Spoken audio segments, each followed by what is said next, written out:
السلام علیکم ورحمۃ اللہ وبرکاتہ نحمدہ ونصلی ونسلم علی رسولہ الکریم اما بعد بسم اللہ الرحمن الرحیم۔ اگر آپ کا کوئی سوال ہے تو آپ ہمیں واٹس ایپ کر سکتے ہیں، اس کے سوا آپ کمنٹ سیشن میں بھی پوچھ سکتے ہیں یا ہمارے خواتین و حضرات کے الگ الگ گروپ جوائن کرنے کے لیے ہمیں میسج بھی کر سکتے ہیں۔ آج کا سوال ہے، موسیٰ ملک بھائی راولپنڈی سے سوال کرتے ہیں کہ ایک شخص اپنے آبائی گاؤں سے شہر میں ٹرانسفر ہو گیا اور وہاں پر اس نے اپنی بیوی بچوں سمیت رہائش اختیار کر لی ہے،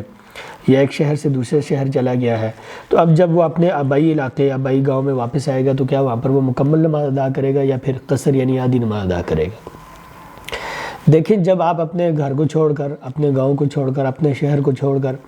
آپ کسی دوسرے شہر میں اپنے بیوی بچوں سمیت تشریف لے جاتے ہیں اور وہاں پر آپ اپنی رہائش اختیار کر لیتے ہیں، چاہے وہ کرائے کی ہو، چاہے وہ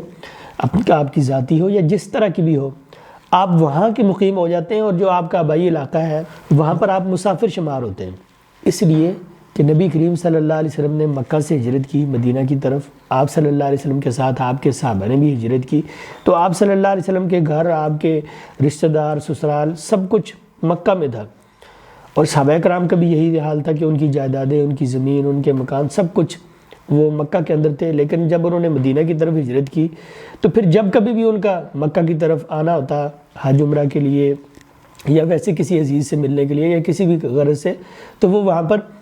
قصر نماز ادا کرتے تھے۔ صحیح بخاری میں موجود ہے کہ نبی کریم صلی اللہ علیہ وسلم نے مکہ میں قصر نماز ادا کی۔ صحابہ کرام کے متعلق حضرت عبداللہ بن عباس رضی اللہ تعالیٰ عنہ سے، حضرت انس بن مالک رضی اللہ تعالیٰ عنہ سے، تو کہنے کا مطلب یہ ہے کہ جب ایک مرتبہ بندہ اپنے گھر کو چھوڑ کر کسی دوسری جگہ پر، کسی دوسرے شہر میں سیٹل ہو جاتا ہے، وہاں پر اپنی رہائش اختیار کر لیتا ہے، تو جب کبھی بھی وہ اپنے آبائی گھر میں واپس آئے گا، جب کبھی بھی وہ اپنے آبائی علاقے میں واپس آئے گا اپنے رشتہ داروں سے ملنے کے لیے یا کسی بھی غرض سے، تو وہاں پر وہ قصر کرے گا۔ لیکن اس کے لیے دو شرطیں، وہ دو شرطیں جو عام سفر کی شرطیں ہیں۔ پہلی شرط یہ کہ بندہ مسافر ہو، یعنی جہاں پر اس کی اب رہائش ہے وہاں سے اس کا آبائی علاقہ، آبائی شہر وہ کم از کم 22 کلومیٹر دور ہو، کہ جب بندہ اپنے شہر سے یا اپنے گھر سے 22 کلومیٹر باہر سفر کرتا ہے تب بندہ مسافر ہوتا ہے۔ اور دوسری شرط یہ کہ جب انسان 20 دنوں سے کم کے لیے سفر کرتا ہے، مطلب اس کا ارادہ یہ ہوتا ہے کہ میں نے 3 ہفتوں سے کم رہنا ہے، تو پھر وہ سفرانہ نماز ادا کرتا ہے، قصر نماز ادا کرتا ہے۔ اگر اس کا ارادہ یہ ہے کہ وہ مہینے کے لیے جا رہا ہے یا 2 مہینوں کے لیے جا رہا ہے یا 3 مہینوں کے لیے یا زیادہ عرصے کے لیے جا رہا ہے، تو پھر وہ مسافر ہے ہی نہیں، پھر وہ وہاں کا مقیم تصور ہوگا اور وہ پوری نماز ادا کرے گا۔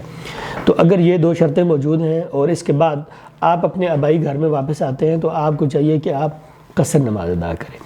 اسی طرح بعض لوگ ایک شہر سے دوسرے شہر میں مسافر بن کر جاتے ہیں، پھر اس دوسرے شہر سے آگے ان کا کہیں جانا ہوتا ہے، تو ان کے لیے کیا حکم ہے؟ ان کے لیے بھی یہی حکم ہے کہ اگر وہ اپنے اصلی گھر سے 20 دنوں سے کم کے لیے اور 20 کلومیٹر سے زیادہ کے لیے جاتے ہیں، 22 کلومیٹر سے زیادہ دور جاتے ہیں اور 20 دنوں سے کم کے لیے جاتے ہیں، تو پھر وہ قصر نماز ادا کریں۔ اگر ایسا نہیں ہے تو پھر وہ مسافر نہیں ہے، وہ پوری نماز ادا کریں۔ یاد رہے، مسافر پر جو بھی رخصتیں ہیں وہ سب کی سب لاگو ہوتی ہیں، جیسے نمازوں کو اکٹھا کرنا